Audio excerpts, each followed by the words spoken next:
Monteiro, sou diretor do CIE, estou aqui com o Alberto Tenan, um dos melhores, se não o melhor treinador que eu já trabalhei na minha vida. Então, pô, Alberto, é um prazer ter você aqui. Você é um dos caras que esteve comigo desde o início da ideia do CIA, do que é um centro de inteligência, de questionar os padrões que a gente encontra hoje na sociedade. E como é para você chegar aqui hoje e se apresenta aí para o pessoal. A gente vai ter aqui uma entrevista longa, mas muito proveitosa, principalmente por saber quem é você e o que você pensa de futebol, que para mim é o principal em relação ao que a gente está trabalhando e desenvolvendo aqui no CIA. Então, Alberto, muito obrigado pela presença, é um prazer e já vou começar perguntando.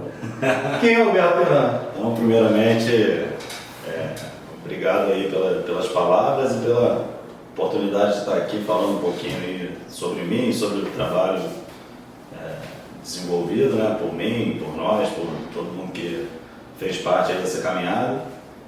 E quem é Alberto Tenan? Pergunta complexa, né? Mas Alberto, em linhas gerais, um cara apaixonado por futebol e que gosta de ver um bom jogo, né? E o que para mim é um bom jogo? Nem sempre é um bom jogo para quem está vendo, para quem não está por dentro do que está sendo feito. Bom jogo para mim, em linhas gerais, é quando você tem uma ideia, você consegue executar essa ideia ou na sua totalidade ou quase isso. Então isso para mim é um bom jogo. Então, às vezes para quem está assistindo, o jogo está feio, o jogo está isso, o jogo está aquilo, mas você tinha uma ideia, trabalhou essa ideia e executou no jogo. Se isso foi bem feito, para mim está sendo um bom jogo e o Alberto Tenan adora um bom jogo. E vem cá, esse cara que adora um bom jogo, como é que foi o seu início no futebol, cara? Então, o início no futebol foi através da universidade, né? Fui cursar Educação Física e aí segui nessa linha de estudos, fui procurar uma pós-graduação em futebol e futsal, segui estudando até fazer um mestrado em Portugal. No meio do caminho tive experiências com equipes universitárias e escolinhas de futebol. Legal. E foi o início. Imagino. É o início de muitos profissionais, né, cara? Assim, a pessoa que entra na faculdade, almeja ser um profissional, o cara que não foi um jogador de futebol, o cara que não tem um histórico desse. Realmente a universidade acaba sendo o caminho que a pessoa encontra para poder entrar nesse meio. Exatamente. Só fazendo uma pausa aqui, eu joguei futsal até os 11 anos, tá? Quem fala que eu não joguei aí, e pelado aí até hoje. Até já hoje. Apresentei. Mas já joguei até os 30 e pouco aí. 37. E vem cá, além de jogar pelado, quem foram as suas inspirações para você querer trabalhar futebol? Quem são as suas inspirações no futebol, na vida e tudo mais? Então, cara, inspirações como jogador, né? Eu não vivi a época, mas pelo que eu ouço de pessoas que viveram e que eu vi em vídeos, o Pelé para mim é muito acima de tudo aí que já foi visto para mim, não só no futebol, mas em todos os esportes. Então me inspiro nele aí nessa questão aí pelos vídeos assim, eu senti que ele era um cara muito à frente do tempo dele, assim, que ele não tinha medo de inovar, de fazer coisas diferentes e questão de resultados também, como atleta ali, como jogador, é um modelo bem interessante de ver. Talvez, quando a gente fala que o Pelé era um cara à frente do seu tempo, os grandes expoentes, né, do futebol, de qualquer outra área, talvez partam desse princípio de serem caras diferentes da maioria, o cara que se diferencia olha, esse cara está à frente do tempo dele, está mudando o futebol na época dele. Exatamente. Isso talvez seja um grande expoente para qualquer um, em qualquer grande área, assim, principalmente no futebol, de transformação, do cara ser um ícone, de ser. A gente está falando do maior jogador de todos os tempos, então a gente não está falando de qualquer um, mas a gente vê os grandes ícones, são os caras que transformam realmente o jogo, o esporte. Eles vão contribuindo nessa evolução, jogando sempre o nível para cima, né? Então tem coisas que são normais, assim, na época vem alguém e bota pra cima, aí a galera vai tentando levar e aí o jogo só tem a ganhar. E na área do treinamento, né, também não vivi, né, eu sou nascido em 84, então escuto muito falar da seleção de 70, que eu vi por vídeos, e a gente vê primeiramente como o jogo mudou, né, como muda ano a ano. Então falando de 10, 20, 30 anos atrás, mudou muito, mas foram trabalhos assim que marcaram as épocas e levaram o futebol até chegar onde está hoje. Então a seleção de 70, tive curiosidade de ver também aquela Holanda, né, de 74, lá do Cruyff, muito interessante, muito legal, até hoje pessoas se inspiram neles. Quem mais que teve? Teve muita coisa boa, cara. E recentemente, a seleção da Espanha, a seleção da Alemanha, o Bayern de Munique agora na Champions, também jogando futebol de mais alto nível. Então isso aí são sempre as inspirações aí. Legal. O que você considera importante para um estudante como você conseguir se tornar um profissional de futebol? Então, é tentativa e erro, e não desistir nunca, né? Você sempre partir de uma ideia, eu sempre falo isso nos cursos, em quem eu tenho oportunidade aí de conversar.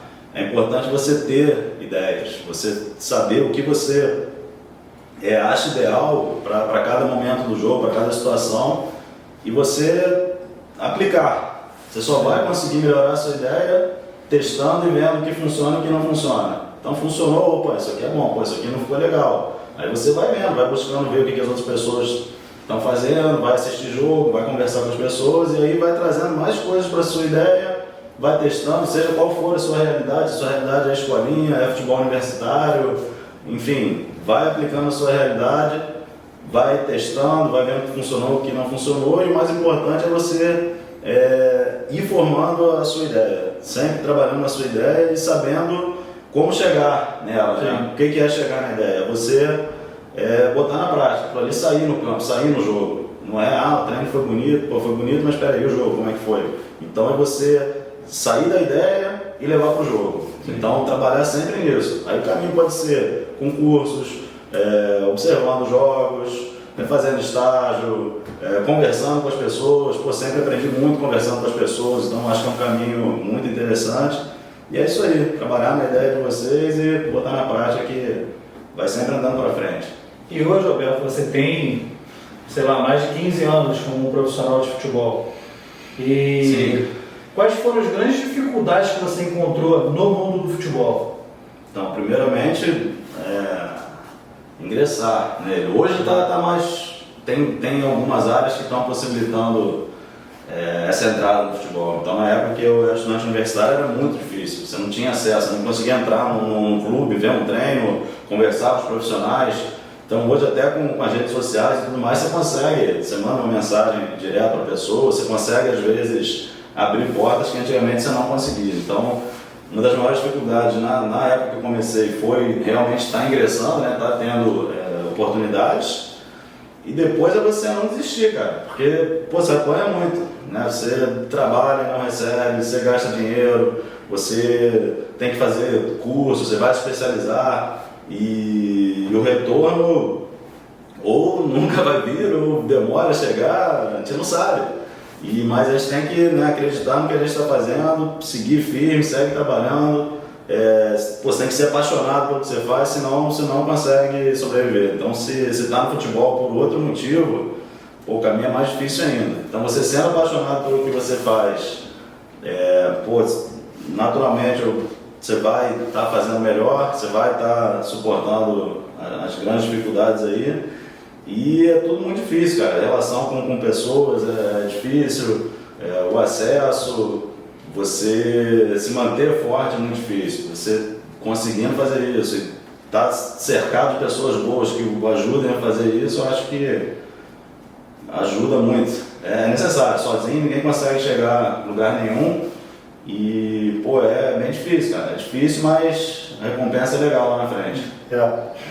Sei como é que é. Estamos atrás. E a gente vai passar por isso a vida inteira, talvez. Isso. De começar, ter sucesso, ter insucessos, recomeçar. E esse processo é muito do futebol e da vida, né? E outra questão também dessa dificuldade aí, quando você já está nisso há anos, é a questão da mudança, né? Então você pensa em constituir uma família, então você pode estar 3 meses em um lugar, sai daqui, vai para outro lugar, então toda essa adaptação é muito difícil também, então você tem que saber levar, então como citei anteriormente aqui, você tem que estar cercado de pessoas que vão estar te ajudando a caminhar, né? Então essa questão da adaptação e da mudança, você tem que estar apto aí a sobreviver a isso, porque é o tempo todo, né? Muita surpresa, muita mudança, então quem se adapta melhor aí também dá um passinho à frente.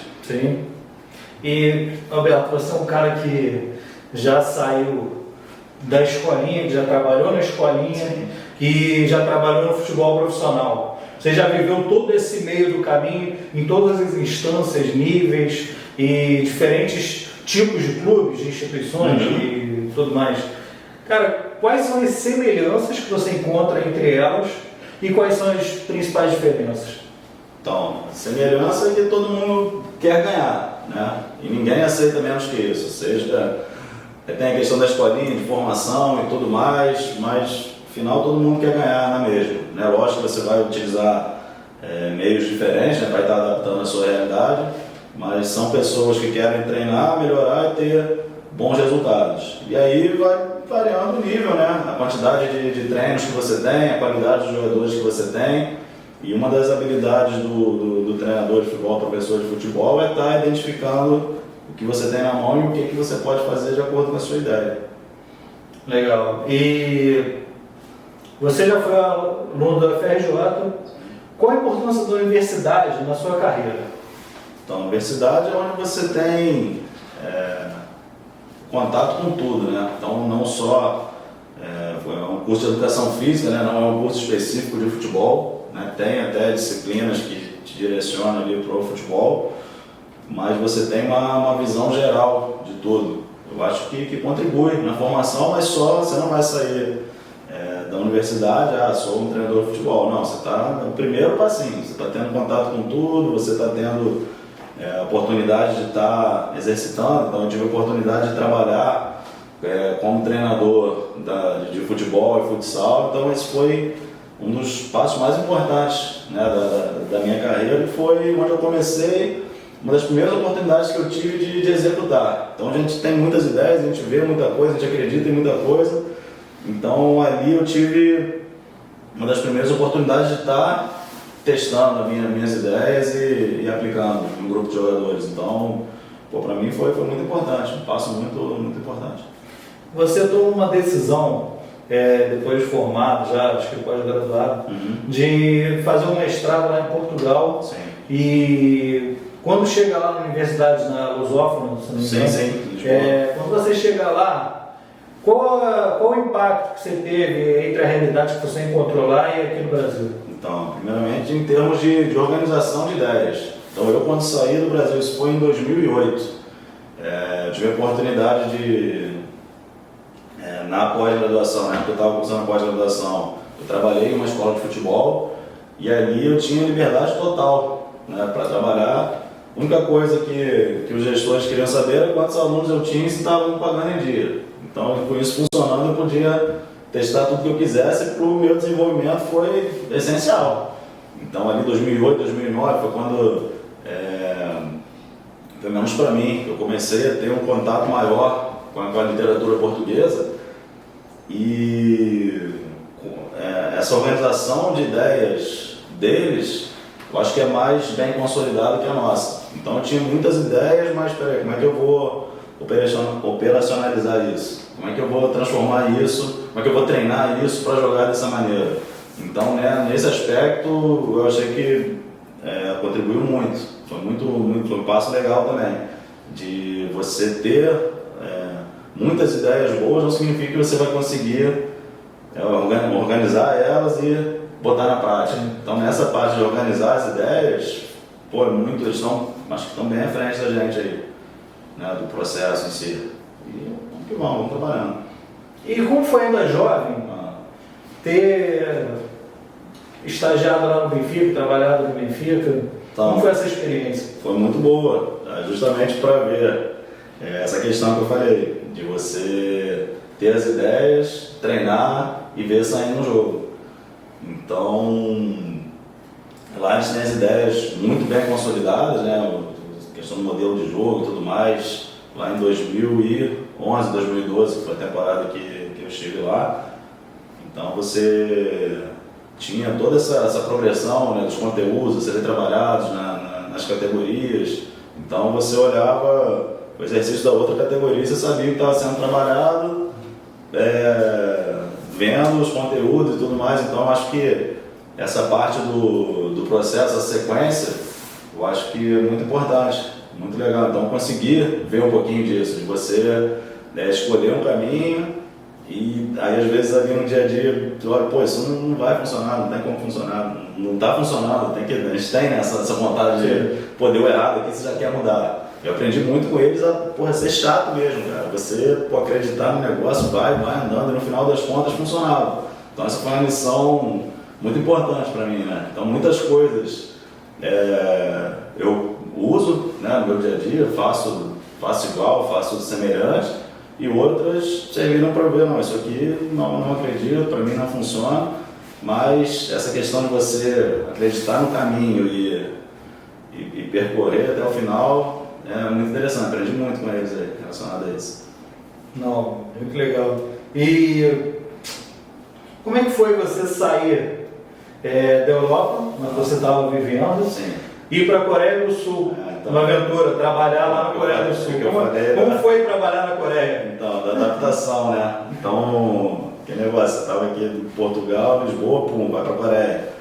E aí tem uma série de coisas em volta que você tem que estar arrumando para estar se preparando para ir lá. Mas falando só do futebol, então aí você já foi bom para mim ter outro parâmetro, né? Então já tinha o parâmetro do Brasil, o parâmetro de Portugal e agora o parâmetro na Ásia.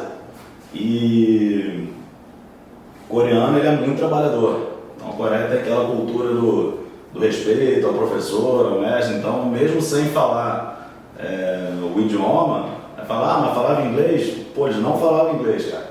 Então a gente se comunicava no tom de voz, no gesto, no sorriso, fechando a cara, falando alto, e as coisas saíam, cara. Então eles são muito disciplinados. E o futebol da Coreia na época, não sei se mudou, trabalhei lá, foi em 2012, era muito físico. Então tinha muito brasileiro lá trabalhando como preparador físico e treinador de goleiro. Então treinamento de goleiro e a parte física do Brasil, eles eram apaixonados, devem ser até hoje. E então eles pegavam muito no físico, então eles queriam olhar para o campo e ver o cara trabalhando. Então o jogador coreano, ele tem essa natureza de trabalhar. E só que a linha é muito fina, né, de você da disciplina e da criatividade, né? Você ser disciplinado e você ter essa liberdade para criar. Então eu acho que lá, pelo menos o que eu vivi, ele tem medo de criar. Ele meio que na cabeça dele ele não pode sair daquele caminho, tem que fazer isso, fazer isso, fazer isso. E no futebol ele sabe que você tem que criar, tem que ter liberdade para resolver os problemas ali do jogo. Eu acho que nessa parte, tem a parte boa, né, que ele vai fazer exatamente o que você pediu para ele fazer, mas vai ter um momento que ele não vai conseguir sair daquilo porque não tem como você pedir tudo, você não vai entender tudo. Então essa parte de tomar a decisão, de criar, na época era muito... não era trabalhada, né? Eu acho que era até errado. Então ele tinha que correr e acabou, e corria mesmo, corria bem. Então era um jogo muito, muito rápido, muito... eu não via, eu brincava com eles, falava, pô, aqui não tem drible, não tem chute. Eles passa, corre, velocidade, um monte de perninha pra lá, pra cá, corre muito, tudo muito rápido. E foi legal ver essa diferença. Também aprendi muita coisa boa lá, muita coisa boa. Essa parte de disciplina deles, muito boa mesmo. Pediu, ele faz, você vira de costas, o cara continua correndo, você tem que mandar e parar de correr, mesmo assim ele não para.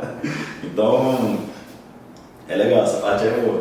Essa Essa diferença cultural, assim, que você vai encontrar em todos os países que você trabalhar. Então, é muito interessante porque você é um cara que sabe como é que é um jogador brasileiro, sabe como é que é a postura de um atleta brasileiro, e vê a postura de um atleta coreano, que é uma coisa completamente diferente.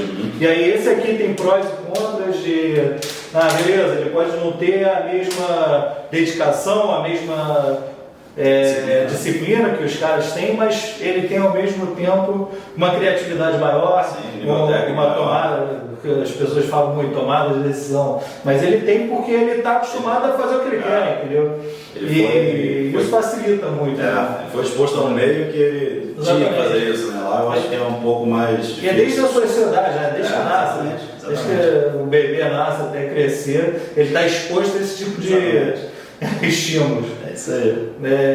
E como é que foi para você sair da Coreia agora e voltar para o Brasil e assumir uma equipe profissional lá em Santa Catarina? Então, isso foi 2013, né? Então, como falei lá no início, né? A ideia foi mudando, fui vendo coisas, opa, isso aqui é bom para mim, isso aqui não é, isso aqui funciona. Então eu tinha uma ideia que eu confiava muito na parte tática.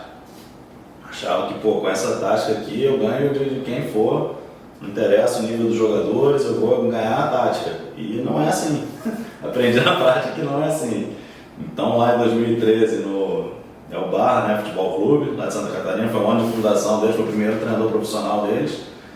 E, peguei o projeto do zero. Cheguei lá, não tinha campo para treinar, não tinha nada, então era um clube que pretendia se estruturar como se estruturou.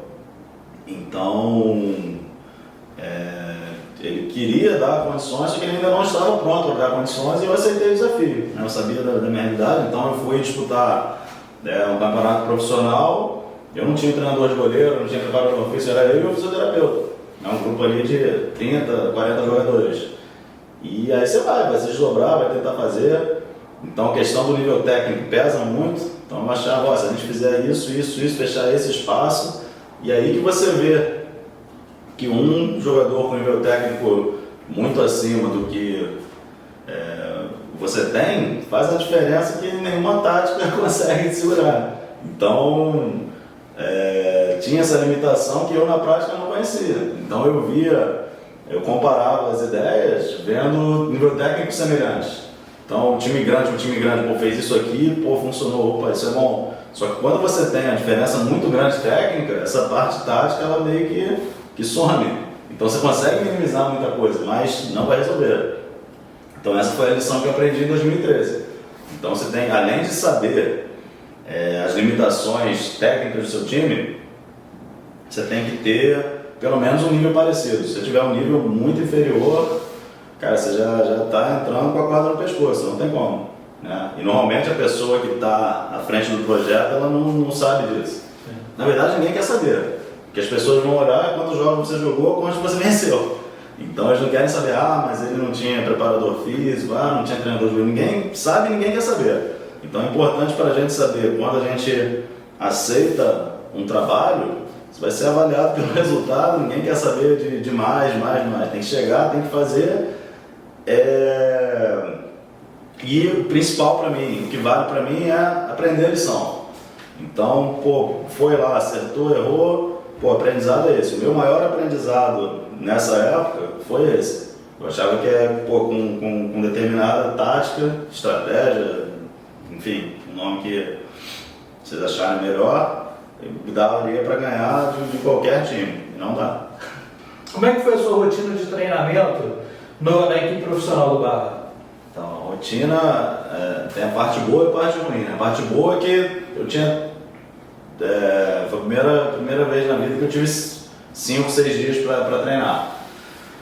E a parte ruim é que eu era praticamente sozinho, né? Então tinha um fisioterapeuta que trabalhava comigo, que me auxiliava até nessa questão da prevenção de lesão, me ajudava muito no aquecimento. Quando eu dividia os grupos, ele dava uma força ali, mas não é dele, é diferente você ter uma comissão te ajudando. Então essa realidade fez questão de ter o campo, não ter o campo. Então você não tem, em clubes menores, muitas vezes você não tem o campo disponível todos os dias. Tem clube grande, né? você não tem, você tem essa dificuldade que pouca gente sabe. E então tudo isso atrasa o processo, então você tem que otimizar muito o tempo. Então se você tem 2 dias com o campo grande, você tem que aproveitar, você não pode perder tempo nesses 2 dias, são os 2 dias que você vai ter maior aquisição de conteúdo que você vai transferir para o jogo, né, quando você abre o campo. Então, ter a disponibilidade de tempo para trabalhar foi muito bom, foi muito legal você operacionalizar os conteúdos, você ir treinando as situações e pegar, né, esse tempo já para treinar determinado conteúdo, levou tanto tempo para você começar a ter um parâmetro, foi muito interessante. E mesmo com todas as dificuldades, foi um aprendizado enorme, muito bom saber como gerir e otimizar o tempo de treino. Você sentiu que você conseguiu transformar as suas ideias em realidade ou não, nesse momento? Consegui muitas delas, e muitas das ideias foram transformadas em realidade e não funcionaram. E isso é bom, você reconhecer quando a ideia não é boa ou se não funcionou por outro motivo. Então tinha essa questão do nível técnico que eu citei, que o time era muito jovem, muito mesmo, né, muito jogador sem essa base, né, sem essa vivência. Eram bons jogadores, mas não era o suficiente não era um time maduro o suficiente para estar competindo de igual para igual com os times que vieram para subir, né? Então teve muita limitação relacionada a isso, mas também teve muito, como falei também anteriormente, eu achava que com determinada estratégia isso ia ser compensado, e não foi.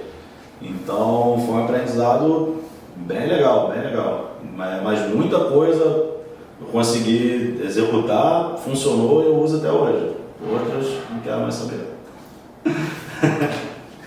Depois disso, a gente se conheceu lá no UFRJ, a gente foi trabalhar junto, e aí você começou a rodar também várias equipes universitárias. Como é para você não só trabalhar, mas como você vê esse mercado universitário para profissionais do futebol? Cara, eu acho uma oportunidade fantástica de executar. Normalmente você tem muita liberdade para trabalhar, e ter liberdade para trabalhar é muito bom para o seu desenvolvimento, né? Porque na maioria dos lugares você vai e tem alguém te falando como tem que fazer, você não tem às vezes muita liberdade para criar. Eu acho fundamental você ter liberdade para criar, para a sua evolução, né, como profissional.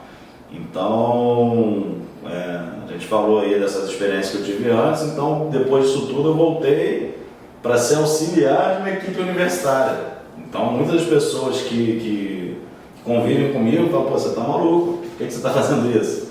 E eu fazia porque eu gostava de dar treino, gostava de criar, ali que a gente se conheceu e você me dava liberdade para trabalhar, a gente pensava parecido.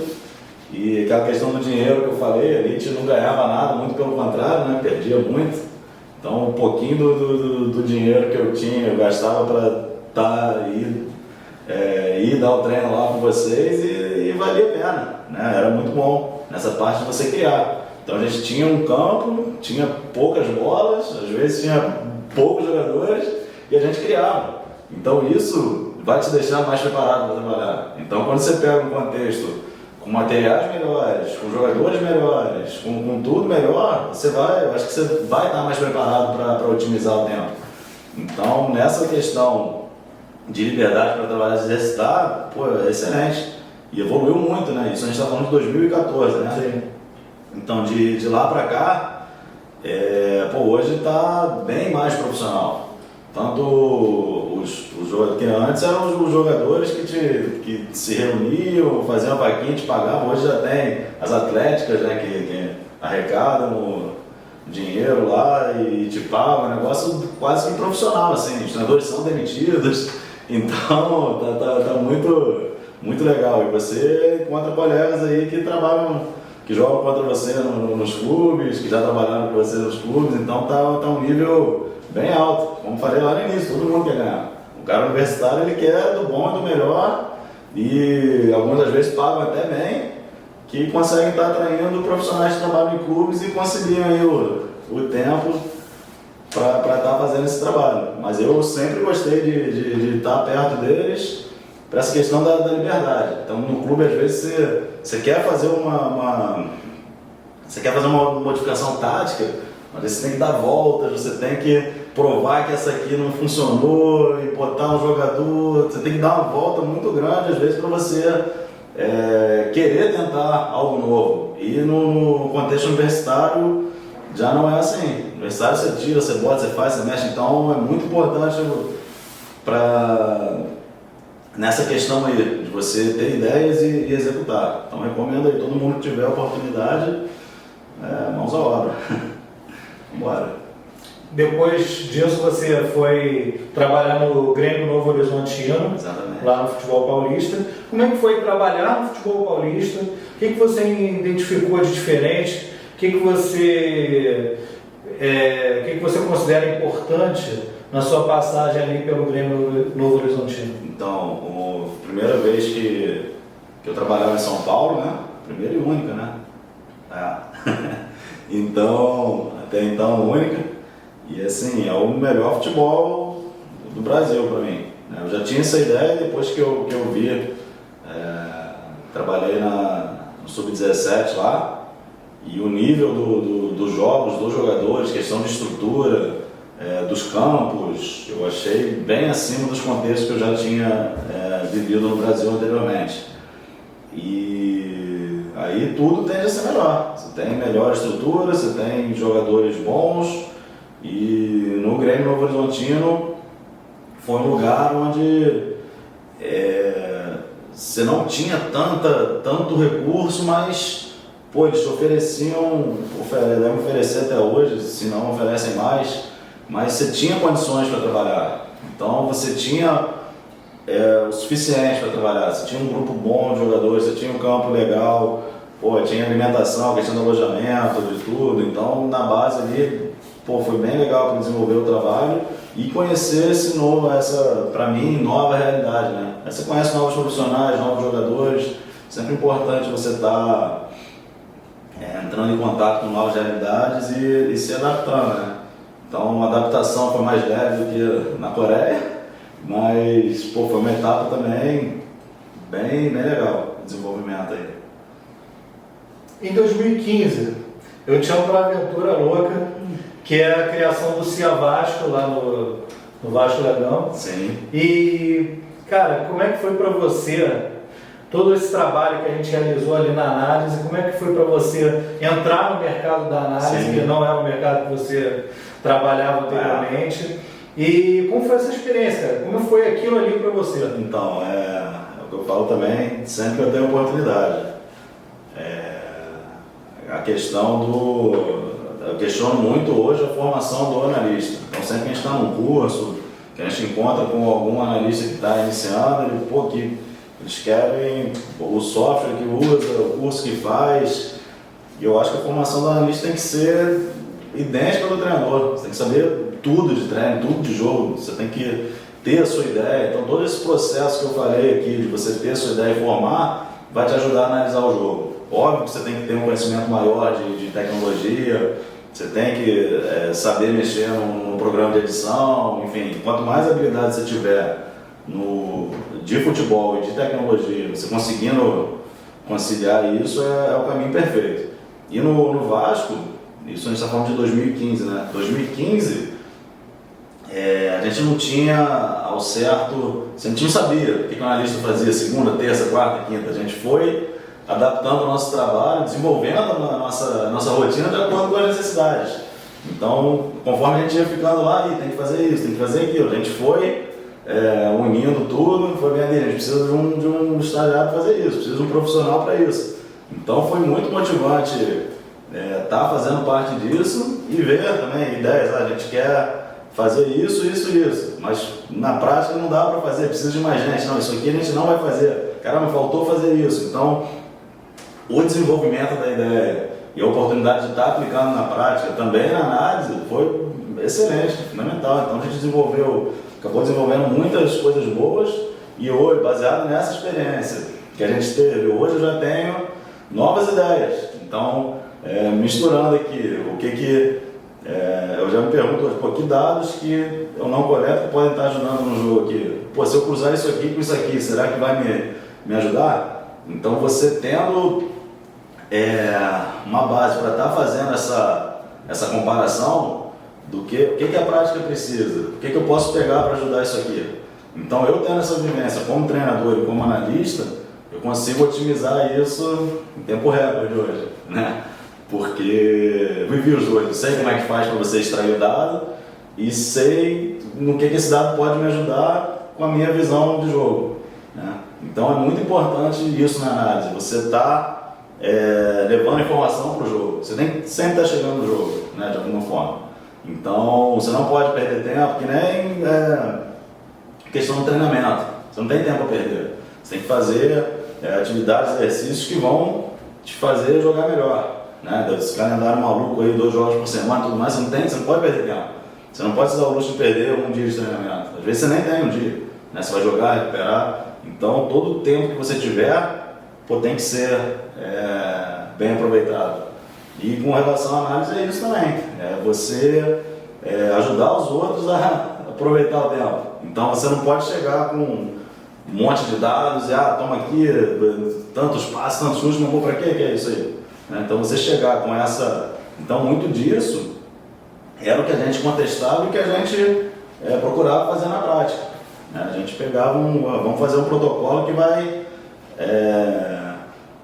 basear a comissão técnica aí para ter determinada a conclusão que eles quiserem lá. Então a gente vai, na verdade, passar informação. E se te perguntarem o que você achou, você tem que saber.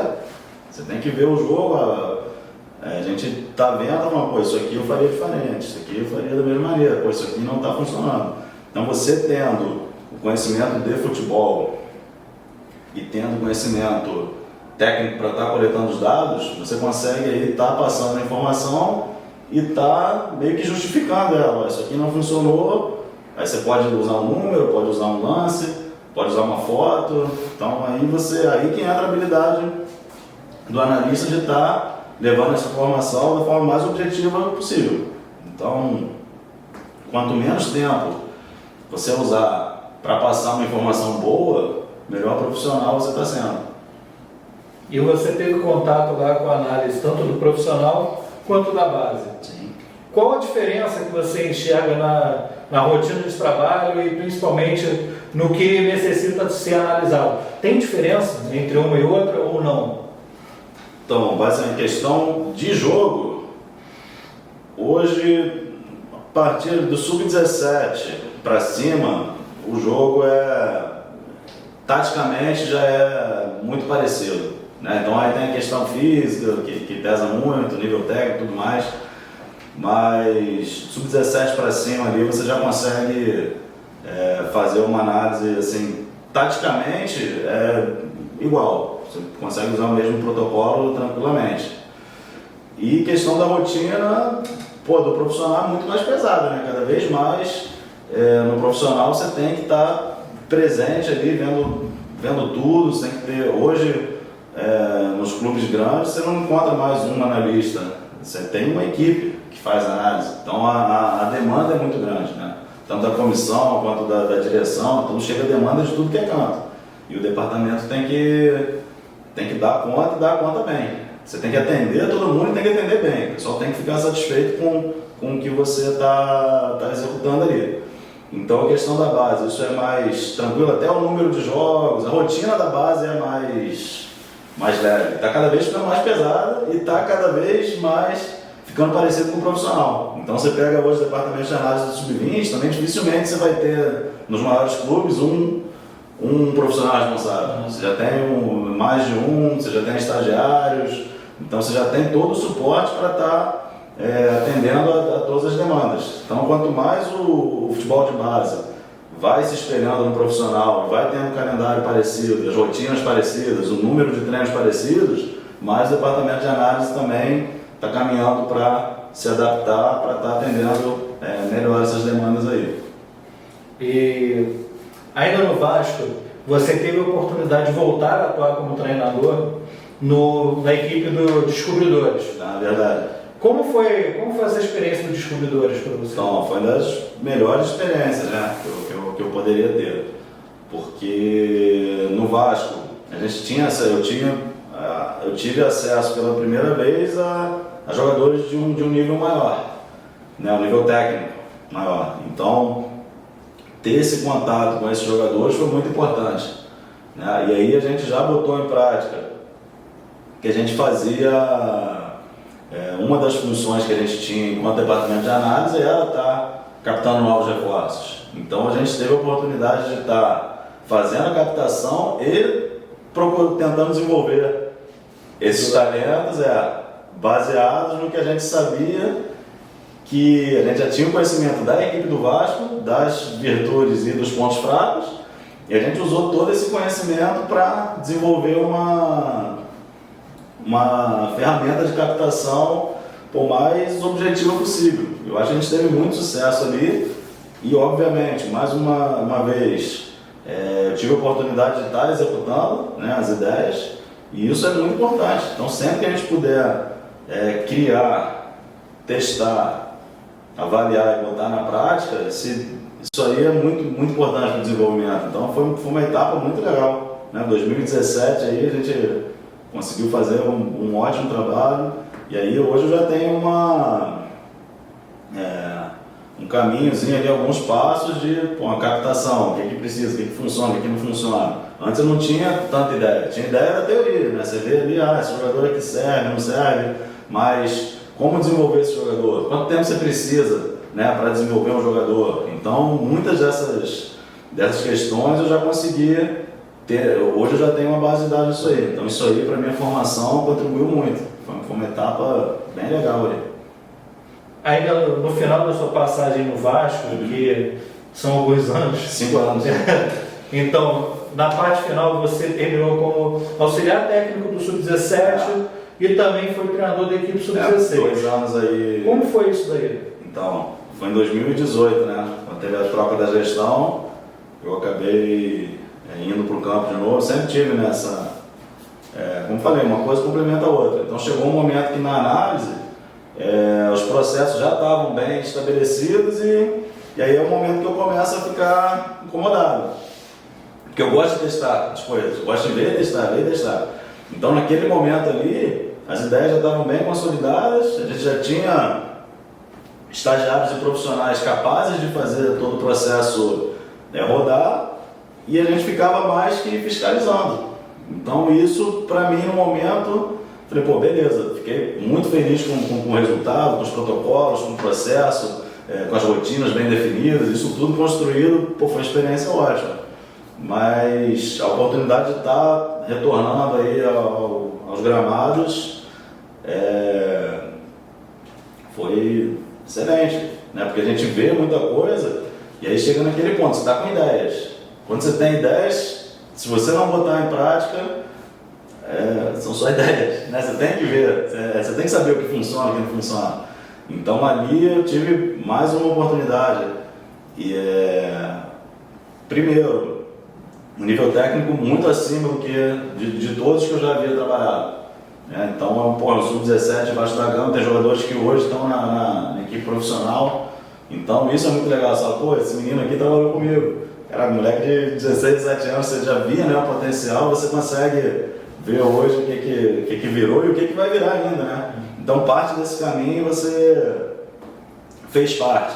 Então, isso para mim era muito novo. Então, mais um degrauzinho aí que a gente vai subindo. E, pô, foi muito bom, cara. Isso, você ficar um tempo analisando, vendo, coletando ideias e ali no treino conseguia, né, botar em prática. Teve questão do Sub-16 também, que eu fiquei um tempo como treinador principal e consegui botar algumas coisas em prática também. Então foi uma etapa bem legal ali, desenvolvimento. E depois você sai do Vasco e vai para a Arábia Saudita trabalhar como auxiliar técnico e analista. Como foi essa experiência na Arábia e como você vê que está o mercado árabe e asiático para os brasileiros? Então vamos por partes. Então, assim como na análise, No Vasco 2018 eu fui para ser auxiliar técnico, né, de campo, e continuei fazendo as análises. Aí eu tinha estagiários trabalhando comigo, então a gente conseguiu desenvolver alguns protocolos também, mas não muito diferente do que vinha sendo feito nos anos anteriores, né? E a questão de ser auxiliar também tem suas limitações de criação, né? Porque você está ali para auxiliar, para ajudar o treinador. Então, mesmo que seja um treinador que pense muito parecido com você, que tem uma ótima relação com você, você influencia muito. Então, a maioria dos treinadores que eu trabalhei, eu tive muita liberdade para trabalhar, isso é ótimo, mas é diferente quando você está à frente. E eu tinha essa necessidade eu já estava na cabeça que, beleza, estou aqui já há 2 anos, o trabalho está legal, mas preciso evoluir, preciso de mudança, quero mudar, só que não sabia que ia mudar tanto, né? Então, aí teve essa proposta da Arábia Saudita, e aí era para montar o departamento de análise. Então, isso aí eu sabia fazer de trás para frente, né? Montei a gente montou um aqui no Vasco e falei, vou lá, vou fazer o processo. E ali para mim o que interessava era um cenário completamente diferente, era exatamente o que eu queria, né? Eu queria ver coisa nova. Então, mesmo que não fosse inicialmente para trabalhar no campo, mas fui trabalhar com 9 treinadores portugueses. Então, já ia ver a metodologia diferente do que eu estava acostumado, apesar de já ter morado em Portugal há alguns anos. Eu ia ver anos depois, como é que está isso aqui agora? Né? A oportunidade de conversar, de conhecer jogadores e profissionais árabes, foi muito legal nesse aspecto. E aí cheguei como coordenador, né, da análise, e coordenador e analista e tudo, né, porque era só eu. Então, com a ajuda lá dos treinadores e dos auxiliares técnicos, a gente conseguiu fazer um processo legal de análise, né, de estar captando as imagens. A gente conseguiu fazer adversário, e lá ainda tem um pouco de resistência com relação a isso. Então teve um jogo, o jogo era até nosso, a gente foi fazer um amistoso numa cidade vizinha e não deixaram filmar o jogo. Eu falei, não, mas é um jogo nosso. Aí não pode. Então, às vezes acontece, aí é mais uma coisinha que tinha que adaptar. Outra situação é que lá o padrão tático é muito rígido. Então, por exemplo, no Brasil, se você pega um jogo hoje, você vai jogar contra essa equipe daqui a 2 meses, provavelmente o jogo que você fez hoje não vale para nada. E lá valia. Lá era basicamente o mesmo time, os mesmos padrões táticos, e isso foi diferente para mim. Então você pegava um jogo aqui no primeiro turno, beleza, já tem esse adversário. Você não precisa ter um jogo recente. Então você já conhecia os jogadores e aí você vai adaptando. Aí você vai vendo as particularidades do futebol árabe, do jogo árabe. E aí houve lá na nossa comissão, houve alterações e eu acabei sendo convidado a ser auxiliar técnico do Sub-17. E ali eu consegui mais uma vez, muita liberdade para trabalhar novamente, pegar as informações que eu tinha, que eu via jogo de Sub-13, 15, 17 e lá era o 19, né? Sub-19.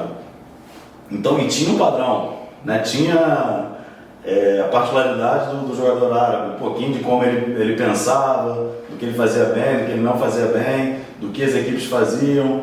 Então eu tinha os dados de todas as nossas equipes, como é que a gente está levando os gols, em que tempo a gente está levando os gols, e tinha um padrão bem definido. Então os treinadores vinham para conversar comigo e eu mostrava para eles, está acontecendo isso, começa a ver isso aqui e tal. Tinha essa impressão e tudo mais. E aí o treinador do Sub-17 falou, não, quero você lá dando treino comigo. E aí a gente conversou lá, acabou funcionando, foi bem legal. E ali eu conseguia não só passar a informação, mas conseguia ajudar a desenvolver essa parte aí do treinamento. Então foi bem legal, o resultado também no campo, bem interessante, essa transferência da ideia que a gente tinha e da aplicação prática. Aí você analisa de novo, treina, e aí vai. Aí você passa a treinar em cima da análise que você fez. Então, ó, isso aqui a gente trabalhou essa semana, funcionou. Isso aqui nesse jogo não foi bom, precisa trabalhar de novo. E aí ia montando a rotina de treinamentos e aí vai andando um processo legal. Experiência muito boa. E como você enxerga que está o mercado brasileiro para lá na Arábia, na Ásia? Sim, na Arábia particularmente, ainda tem muito brasileiro trabalhando lá, né, até na primeira divisão mesmo, nas divisões menores também. E eles gostam, cara, gostam muito de treinadores brasileiros, espero que continue assim. Depois do Covid, nós fomos disputar um campeonato da terceira divisão do Rio. O que você achou da competição? O que você achou do nível e da organização das equipes e tudo mais? Então, pessoalmente, mais uma vez foi mais uma oportunidade de estar vendo um contexto novo, né? Então, já tinha vivido esse contexto profissional de terceira divisão em Santa Catarina em 2013. Então, alguns anos depois, 7 anos depois, o futebol mudou, tudo mudou e o estado mudou também. Então, tive essa oportunidade de estar vivenciando isso no Rio de Janeiro. Eu acho que o nível técnico, futebol em geral, está cada vez mais alto, né? Em termos de organização, não vi grandes variações com relação às divisões mais altas do futebol nacional. E a principal diferença que eu vi, comparando aí o Campeonato Brasileiro de Série A, os estaduais aí de Série A, é o nível técnico dos jogadores. Questão tática eu achei muito semelhante, e como a gente conversou aqui, né, você tem limitações táticas devido à matéria-prima que você tem aí disponível. Então, as equipes que chegaram aí, você vê que tinham uns elencos, um dos melhores elencos aí da competição. Então, taticamente, eu vi pouca influência aí. Então, quem investiu mais, quem teve melhores elencos aí, acabou fazendo campanhas melhores. E como você acha que o surto de Covid, a pandemia, influenciou no futebol? Então, no futebol e na vida, né, cara? Mudou bastante coisa. Falando especificamente do futebol, meio que parou, né? Bastante coisa. Então, as categorias de base estão paradas. Então, questão de mercado deu uma segurada, né? Estamos torcendo aí para as coisas normalizarem aí o quanto antes. A gente está podendo aí ver o futebol, assistir os jogos e tudo mais. Então mudou muito, cara. A vida como um todo mudou e no futebol não foi diferente. Então você não ter a presença do público, a questão do treinamento, você ter protocolos de segurança e tudo mais. Então tudo isso afeta muito, né? Afeta muito e vamos torcer aí para tudo estar normalizado. E como você enxerga, taticamente, a diferença entre o futebol europeu e brasileiro? Então, o futebol brasileiro,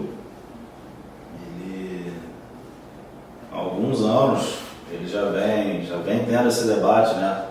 Que a gente vê muito quando o jogador sai daqui e vai jogar no futebol europeu. A maioria dos jogadores precisa de um tempo de adaptação, principalmente nessa questão tática. Então hoje, até com presença de mais treinadores estrangeiros aqui, está diminuindo essa diferença, mas ainda é um longo caminho. Então, principalmente, o que eu vejo, é o nível dos jogadores, e 2, a velocidade do jogo. Em geral, o jogo no Brasil, se você for ver, é mais lento, ainda é mais lento. Então lá o jogo já é mais rápido, as transições são rápidas, os ataques mais rápidos. Então o jogo que é jogado lá exige meio que você tem que estar taticamente perfeito para poder jogar contra um time grande. Então você vai jogar contra o Real Madrid, um Barcelona, você perdeu de 2-0 para um time menor, você pode ter certeza que taticamente esse time foi muito bem, né? Para perder só de 2 o time desse, se você deixar você leva 8, né? Então eu vejo muito por aí, principalmente pelos os times menores eu acho muito organizados, muito mais organizados que os nossos menores aqui, por exemplo. Às vezes até alguns maiores. Mas é basicamente isso aí. A velocidade das ações, eu acho que é a diferença mais gritante, a velocidade do jogo. Você acha que a gente tem problemas na nossa formação de jogadores? Eu acho que tem. E quais? Muitos. Tem questão estrutural, questão das pessoas que estão à frente do processo. À frente eu digo diretores e presidentes e tudo mais. Tem muita coisa na mentalidade aí que tem que ser mudada. Questão de desonestidade, tem muita coisa errada aí que está atrasando esse caminho aí de desenvolvimento. E questão de campo, eu acho que está evoluindo, está indo para o caminho certo, mas a questão de campo é só a pontinha do iceberg, infelizmente. Já enxerguei isso diferente também, já achei que com um bom trabalho de campo você vai formar jogador, não forma, cara, não forma. Então se você não tiver estrutura, tiver a matéria-prima, você não vai pegar qualquer jovem e transformar em jogador, ele tem que ter uma predisposição, aí, uma margem aí, de evolução para estar chegando no alto nível. Então tem muita coisa aí que tem que ser acertada antes da gente estar falando do trabalho de campo, que também tem que ser otimizado. E você já trabalhou com jogadores de todos os níveis. Qual a diferença entre um jogador comum e um jogador de alto nível? Então, o jogador de alto nível, ele é melhor em tudo, cara. Ele é mais forte, mais rápido, tem a técnica melhor, ele tende a se adaptar melhor a diferentes contextos, né, diferentes táticas, uns se garantem mais. Então, quanto mais alto o nível do campeonato que você está disputando, mais completo tem que ser o jogador. Então, futebol de altíssimo nível, o topo do topo, o cara tem que ser bom em tudo. Ele tem que ter a técnica das melhores, fisicamente bem, taticamente perfeito. Então você vai baixando o nível, o cara tem a técnica muito boa, já não cumpre tanto. Aí varia de acordo com o campeonato que você está disputando, né? Então quanto maior o nível, maior a exigência tática, física e técnica. Psicológica também, obviamente. Mas basicamente é isso aí. Então quanto mais, estamos falando do jogador, o jogador de alto nível, ele é bom nos quatro, excelente nos quatro. Então cada vez mais esses jogadores que estão preenchendo todos esses requisitos estão chegando e permanecendo no topo, que é uma coisa recente no futebol. Antigamente o jogador vivia ali 1, 2 anos e acabou. Hoje você vê, os caras aí estão 10 anos, 15 anos, aí vamos ver o futuro o que reserva, mas eles botaram o sarrafo lá em cima. Falou, se você não for bom nos 4, você não consegue estar aqui. E aí vamos seguindo para a evolução, vamos ver o que o futuro reserva. E para uma equipe, o que você considera mais importante? O treinamento diário ou os jogos? Então, os jogos eu acho interessante para você avaliar o que você precisa treinar. Meio que você vai precisar dos dois, mas se tiver que escolher, o mais importante é sempre o jogo, né? Mas qual que é a situação? As perguntas e respostas vão vir do jogo. Olha, isso aqui funcionou, isso aqui não funcionou.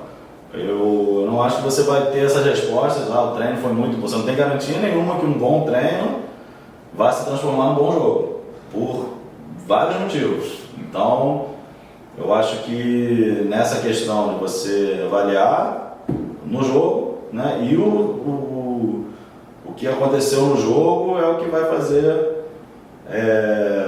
onde você tem que basear o seu treinamento. Então você meio que precisa dos dois para estar evoluindo aí, né?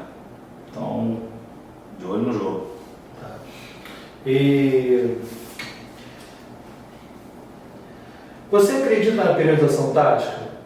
Ela te influenciou na sua formação?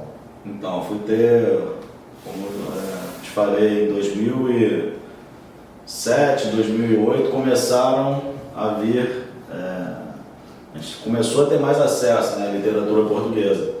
E é uma abordagem que até então eu não tinha tido contato, né? Que a gente no Brasil era aquela vertente mais física, né? A periodização física do jogo. E aí a periodização tática ela chega né, vai distorcendo aqui, distorcendo dali, que ele fala, não treina físico, não faz treino técnico, e vai chegando de um jeito que você tem que ler e tirar suas conclusões. Então nunca acredite no que os outros estão falando, principalmente que chegou aqui, né? Então isso tudo é muito distorcido. Mas o que me chamou a atenção e o que onde mais me contribuiu assim com a minha formação foi a questão da carga psicológica dos treinos, em como é dividido, baseado no dia do jogo, no desgaste psicológico, que você, esse dia aqui é de recuperação, então ela aborda e deixa isso muito bem escrito. Você tem a parte física e a mental, então ele meio que soma os dois e baseado nisso você tem a carga e a subdinâmica que você tem que trabalhar no dia. Isso eu acho fantástico. Só que não é receita de bolo, né, cara? Você não vai ler ali, segunda eu vou dar esse dia, não. Você vai ter que... É importante você entender o que a teoria quer mostrar e você, dentro disso, reconhecer e conseguir aplicar nos seus dias. Então, com relação a a aquisição e a recuperação física e mental, é muito interessante, tem muita coisa boa aí que dá para ser aplicada, mas não pode ser aquele negócio fechado, né? Tem alguns pontos que eu discordo, que é natural em toda teoria, mas tem muita coisa boa aí que dá para ser adaptada e ser aplicada. O futebol mudou muito nos últimos 20 anos. Eu diria até particularmente, mais até nos últimos 10. Sim. O que você considera que foi importante para essa transformação do futebol? Então, como sempre, cara, o que dita as tendências no futebol são os resultados, né? Então, até 2006, ali, eu diria, o futebol era muito físico. Então, você via até nas categorias de base, aí, a questão de estudo científico, tudo era relacionado ao físico. Então você tinha um biotipo ideal, tem que ter VO2 não sei de quanto, não sei quantos, tem que correr tantos quilômetros por jogo. Então o futebol estava muito preso a isso, né? Então você chega, você pega em 2006, para mim foi onde a última Copa que isso funcionou, evidentemente. E aí chega em 2008, que a Espanha começa a ganhar alguns títulos, aí você vê jogadores, você vê Chaves, você vê Nesta, peraí, o cara tem 1,60m e pouco, 1,70m, não é forte. Aí você vê Messi, aí você vem Barcelona do Guardiola, então começa a mostrar um outro caminho. Então ali até 2006 tinha muito esse negócio dos números, né? Então você ter VO2 tanto, se não tiver, você não é jogador, nasceu no primeiro quartil, nasceu no último, você não vai jogar nunca. Então isso foi influenciando o jogo, tenho certeza que influenciou. Então, quando passa de 2006, ele chega 2007, 2008, 2009 e abre uma outra possibilidade, fala, peraí, se eu jogar, aí eu acho que passou a evidenciar mais o modelo. Então, esse cara joga com bola no chão, joga com posse de bola. Antes era muita questão de o cara corre muito, o time é muito forte. Então o jogo passou a aceitar, como sempre aceitou. Mas isso foi discriminado por um tempo. Então o cara é baixinho, esquece, não vai virar jogador. Mas ficou evidenciado que em determinado modelo um jogador vai funcionar e no outro não. Então você pode... você não pode ser considerado um bom jogador ou um mau jogador por causa de uma passagem, por causa de um modelo. O cara não funcionou aqui, não vai. Ele vai para outro clube e arrebenta. E às vezes a gente não conseguia identificar por quê, cara, que ele foi mesmo, que ele está oscilando. E aí começou a se dar mais importância a essa questão de, peraí, como que as equipes jogam? Joga com bola no chão, não joga? Eu acho que o jogo foi evoluindo taticamente a partir daí. e quebrou um pouco dessa questão de física, né? Começou a se dar mais importância a outros fatores também, a parte psicológica, a parte tática, a parte de tomar de decisão. Então a gente começou a observar, pô, o cara, movimentos brilhantes, às vezes o cara nem encostava na bola, o cara deixa uma bola passar, o cara finge que daqui, pum, o cara não correu, o cara não disputou uma bola, mas fez a bola chegar. Então eu acho que a partir dessa Copa aí de 2006, teve essa linha de quem foi mais para esse lado e de quem ainda ficou no físico. Quem ficou ainda insistindo nesse jogo físico, teve que recalcular. Tipo, a Alemanha é um excelente exemplo. Se for ver a Alemanha, como ganhou 2014, como a Alemanha jogava antes, se adaptou, né? Então acho que todas as seleções, inclusive a brasileira, estão buscando, né, se adaptar a esse novo futebol, e como sempre o que vai mandar são os resultados. Então a gente vai sempre analisar o que a seleção que ganhou a Copa está fazendo, o que a equipe que ganhou a Champions League está fazendo, e aí são as tendências e a evolução do jogo. Você acha que o jogo continua evoluindo ou deu uma estagnada nos últimos anos? Então, essa evolução a gente não sente, né? A gente vê daqui a 5 anos, a gente vai conseguir ver que certamente está evoluindo, mas ele está... É complicado a gente calcular isso hoje, mas eu acredito que esteja evoluindo sim. Está evoluindo porque as equipes vão buscando novas formas para... Então tem alguém no topo, então você tem que entender o que eles estão fazendo e tentar superar. Então eu acho que isso vai gerando uma evolução, né? Então a gente vê, eu acho que relacionado à parte física, não sei se tem tanta brecha ainda para evoluir, deve ter, a gente não sabe, né, o que vai acontecer aí, um suplemento novo, uma nova, vamos inventando, a ciência vai evoluindo junto, mas eu acho que o principal salto que deu foi nessa questão aí, né, física e tudo mais, que pô, hoje o cara corre mais, o jogo é mais intenso, o jogo acelerou, passou... O jogo foi mudando baseado no que os jogadores aguentavam fazer. Então você botando o jogador no limite, a velocidade do jogo é essa, e ver quem se adapta a isso. Então você precisa chegar nisso aqui, se a gente chegar mais do que isso já evolui, a parte tática a mesma coisa. Então eu acho que a tendência é isso aí, tá jogando sempre para cima e vamos ver onde é que isso vai dar. Difícil calcular, mas acredito que esteja em constante evolução. A análise de desempenho se tornou uma ferramenta primordial para clubes e treinadores. Como você identifica que a análise vem transformando e qual o impacto dela nos jogos das equipes? Qual o verdadeiro impacto? Então, essa que é a questão, o verdadeiro impacto. Eu acho que tem muita coisa que ela é feita por fazer. Então você perde muito tempo, às vezes, com algumas coisas, só para dizer que tem análise, que usa o analista. Então eu acho que isso não basta. Eu acho que quem usa a análise de forma correta está à frente. O que é usar a análise de forma correta?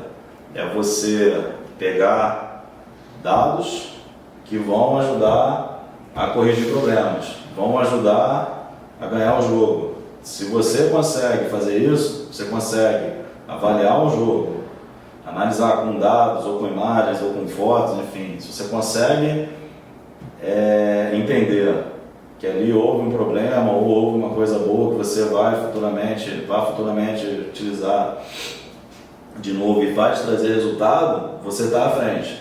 Mas pouca gente consegue fazer. Hoje tem tem análise para tudo que é lado, mas se você for ver uma análise que efetivamente tem impacto no jogo, que é o que realmente funciona, o que vai fazer a diferença, eu acho que é muito pouco. Então, às vezes você tem muita tecnologia, muita informação, faz tudo. Mas espera aí, o que o treinador usa? O que a comissão técnica usa? Que alteração que teve no jogo? Então, vamos pegar determinado treinador. Agora, todo clube profissional hoje aí, nas divisões mais altas, tem um departamento, não tem nem uma análise, tem um departamento de análise. Vamos pegar um treinador e ver o que mudou. do jeito desse cara jogar com análise e sem análise. Então, a maioria dos casos eu não vejo mudança, assim, brusca. Muda uma pecinha aqui, outra aqui, não tem um negócio, pô, o cara analisou isso e tá jogando melhor. É difícil. Então, tem muito disso, né, dessa questão da modernidade, né, esse boom de Europa, né, o pessoal ia lá, fazia estágio, não sei o quê, voltava jogando igual ou pior. Não estou falando que não tem que fazer, eu acho legal fazer, mas só isso não é. Você ter acesso às coisas não significa que você vai conseguir ter uma transferência positiva no seu jogo. Então, o que vai fazer evoluir, o que vai fazer você ter vantagem é você ter uma transferência positiva da informação que é coletada nos seus treinamentos e nos seus jogos. Que caminho você acha que a análise tem que tomar? Então, é por aí. Você tem que ir no menor tempo possível, tá? E o menor mesmo. Cada vez mais o tempo tá ficando mais curto. Então, a análise ela tem que identificar isso muito rápido e tá passando essa informação de forma muito eficiente, tem que ser muito rápido, né? Quanto menos você falar e mais você conseguir ter impacto no jogo, é melhor. A gente sabe que é difícil, mas o caminho que é errado é aquele que você produz muita coisa, nada é utilizado, às vezes você produz coisa boa e a comissão não utiliza, então tem os dois lados também, né? Então, o principal nisso aí é que a análise é uma ferramenta para a comissão técnica. Não adianta você ter uma análise brilhante, a comissão técnica não usa. A análise é ruim, nesse caso. A análise é boa, mas não funcionou, vira ruim. Então, se a análise chega no jogo, tem alcance, resolve os problemas, aí funciona. Eu acho que esse é o caminho, né? Você tem que estar chegando no jogo, sempre buscando estar lá. Às vezes você não consegue chegar porque não tem acesso, né? E aí você continua, segue firme fazendo o seu trabalho, confia na sua rotina e tem esperança que um dia alguém vai estar utilizando. Ou a análise efetivamente não serve. Aí tem que rever o que está sendo coletado aí e tentar atingir o jogo. Como você acha que devem ser as semanas de treino, a rotina do treinador de futebol? Então, essa rotina, essa semana de treino, eu acho que tem que ser bem objetivo. Você tem que identificar o problema aí do jogo anterior, aí junto com a comissão, junto com os analistas, junto com todas as ferramentas que você tem disponíveis, está identificando aí esses problemas, né, essas dificuldades, está trabalhando isso aí nos treinos, né, quando estiverem disponíveis. Então a gente vê cada vez mais no futebol, principalmente no profissional, você tem menos tempo para treinar. Então essas semanas aí, a principal dinâmica disso aí, você está identificando o principal problema e na sessão de treino está trabalhando isso da melhor forma possível para que esse problema não ocorra mais. Então acho que tem que andar por aí. O que você ainda pretende aperfeiçoar no seu jogo? Então, em relação ao meu jogo, ao longo desses anos aí, dessa conversa que a gente teve hoje, já tenho uma boa ideia do que eu quero fazer com a minha equipe quando ela tem a bola e quando não tem. E uma parte eu quero estar aprofundando aí, desenvolvendo coisas mais detalhadas com relação às bolas paradas. Eu acho que é um problema aí da maioria das equipes, né? Então a gente vê cada vez mais gols saindo dessas situações. Então tenho algumas ideias aqui na cabeça que agora eu preciso testar, ver se funciona ou não e ir corrigindo. Então é uma parte do meu modelo de jogo aqui que eu quero estar desenvolvendo aí. Qual vai ser o futuro de Alberto Hernando? Você tem planos? Existe alguma área que você ainda não trabalhou que gostaria de trabalhar? Tem alguma perspectiva? Então, Alberto Hernando, como eu falei na primeira pergunta, eu gosto do bom jogo, né? Então eu quero fazer parte disso de alguma maneira. Então, seja como treinador, como auxiliar. Então eu quero, pode ser como coordenador, como analista. Então estar num processo em que time jogue bem, é importante para mim. Então, gostaria de estar desenvolvendo, né, esse processo, mas fazer parte de um processo que você tem essa liberdade para criar, de executar, de fazer um jogo bom, ter essa possibilidade com as mínimas condições, né? Isso foi a lição que eu aprendi aí ao longo dos anos. Então, se você não tiver as mínimas condições, é difícil você estar fazendo isso funcionar. Então, eu gostaria de estar inserido num contexto desse aí, que consiga fazer um bom futebol. Alberto, muito obrigado. É um prazer e uma honra estar fazendo essa entrevista com você. Muito bom. E para quem está aí, eu quero só deixar um recado de que essa é a primeira de muitas entrevistas que vem por aí com diversos profissionais de futebol. E vocês podem ficar ligados aqui no CIA para poder conhecer não só o Alberto, mas muitos outros profissionais. Se você ainda não assina o CIA, assine o CIA por R$ 49,90 e tenha acesso a todo o nosso conteúdo. Não perca tempo. ciafutebol.com.br